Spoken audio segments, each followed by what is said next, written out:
Did you know that America has had its first mass flirtation with fascism? It was loud, it was Catholic, and it marched proudly through the streets of New York. They called themselves the Christian Front. Inspired by the radio priest Charles Coughlin, this movement was no fringe oddity bubbling on the sidelines of American life. It had pulpits filled with fire, priests who thundered his words as gospel, and bishops who nodded along in approval. It reached deep into institutions people trusted, churches, unions, even law enforcement, some attending rallies in uniform, giving the movement the look of official sanction. Hundreds of New York City cops openly supported it, even members of the National Guard, even ties to Nazi Germany. It was a nationwide network with spiritual authority, muscle on the streets, and a blueprint for reshaping America.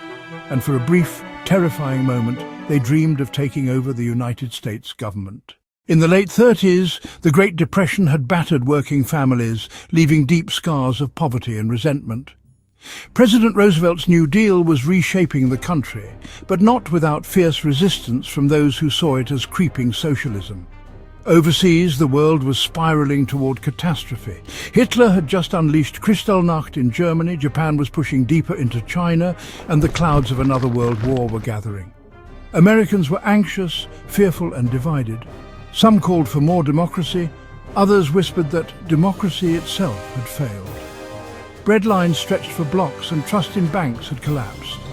And into this chaos stepped in one of the most popular voices in the history of America, Father Charles Coughlin, a Catholic priest from Michigan, known simply as the radio priest.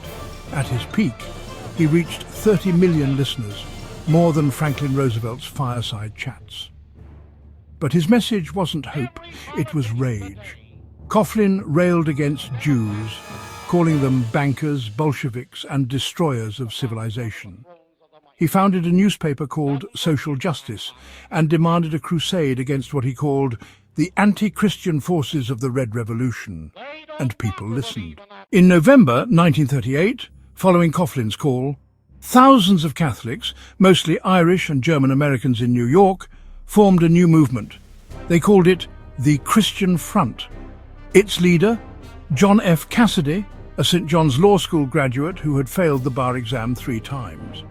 Handpicked by Coughlin himself, Cassidy was introduced to the world as the Little Führer. The Christian Front quickly grew to several thousand members. They sold Coughlin's newspaper, boycotted Jewish businesses, and filled the streets with rallies and parades. And they weren't alone. The Christian Front had powerful allies, not just in the streets, but in the church hierarchy. One of the most vocal defenders was Bishop Thomas Malloy of Brooklyn, a highly influential Catholic figure at the time. Rather than condemn the group's growing extremism or its anti-Semitic rhetoric, Bishop Malloy stood by them publicly, lending institutional cover to a movement flirting openly with fascism. His diocesan newspaper, The Tablet, went even further, responding to accusations of antisemitism with cold, dismissive indifference. When confronted with the group's inflammatory speeches and violent threats, The Tablet asked, well, what of it? Just what law was violated? This wasn't just silence from the pulpit, it was endorsement, and it revealed how, in the climate of the 1930s and early 40s, hatred could be rationalized and minimized. The Christian Front made no distinction between communists and Jews. To them, they were one and the same. At rallies, they mocked President Roosevelt as Rosenfeld, praised Franco in Spain, and even praised Hitler. They worked with the German-American Bund, paraded through New York, and welcomed like-minded groups like the Crusaders for Americanism. And this wasn't just fringe thuggery. Hundreds of New York police officers, as many as 400, were Christian Front members. So were men in the National Guard. Street violence soon followed. Jews were harassed, beaten and stabbed in broad daylight. Coughlin himself had urged his followers to emulate Franco's violence in Spain. And they listened. By 1939, the Christian Front had grown bolder. FBI infiltrators uncovered their plans to throw bombs into Jewish theaters, newspapers and labor offices, and then blame the chaos on communists. The ultimate goal? to provoke riots, claim self-defense, and wage open war against Jews and leftists in America. The group began amassing an alarming arsenal, stockpiling rifles, pistols, Browning automatic rifles, and even improvised explosive devices. Some of the firearms were said to have been brazenly stolen directly from National Guard armories, a move that signalled both their boldness and their growing sense of impunity. This was the groundwork for an armed campaign, a deliberate, methodical build-up of firepower meant for something far more sinister than self-defence. The Christian Front had a plot that was so brazen and so outrageous that it sounds like fiction. The plan: storm Washington, D.C., surround the White House with armed men, arrest the president's inner circle, and then install a military dictator. The chosen strongman, retired General George Van Horn Moseley, an outspoken anti-Semite and fascist sympathizer who once claimed that Jewish people were trying to enslave America. The Christian Front wanted him at the helm of a new government, a Catholic theocracy draped in the flag and backed by the barrel of a gun. This was a planned coup d'etat, right here in the United States, not by foreign powers, but by American citizens, wrapped in the cross, waving the flag and calling themselves patriots. The government finally cracked down. In January 1940, 17 men were arrested in Brooklyn and charged with seditious conspiracy.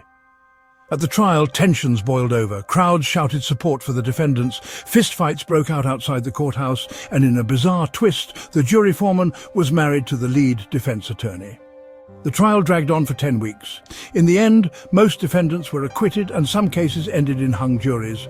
But the damage was done. Public opinion had turned. The Christian Front was exposed as a gang of violent cranks, and their credibility collapsed. One historian later said, "The trial revealed the Christian Fronters to be a group of unbalanced cranks and successfully discredited the entire movement."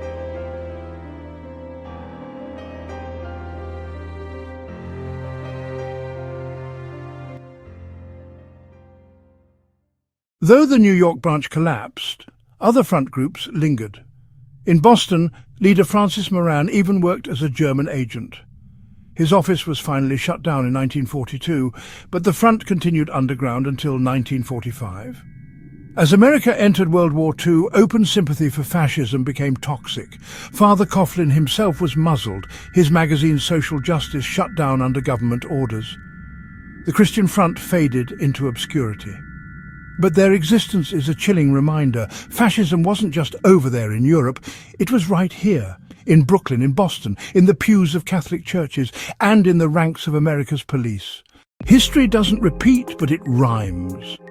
The Christian Front's story proves that America is not immune to fascism. All it takes is a cause, and people willing to do whatever it takes to see their side win. Whenever times get tough, when people lose faith in their institutions, there's always someone ready to whisper hate into a microphone, and a crowd ready to cheer it. The Christian Front is forgotten today, but it shouldn't be. Because the question isn't whether America has flirted with fascism before. It is, how close are we to doing it all over again? And when it returns, will we even know it's here? What do you think? Could something like the Christian Front rise again in America?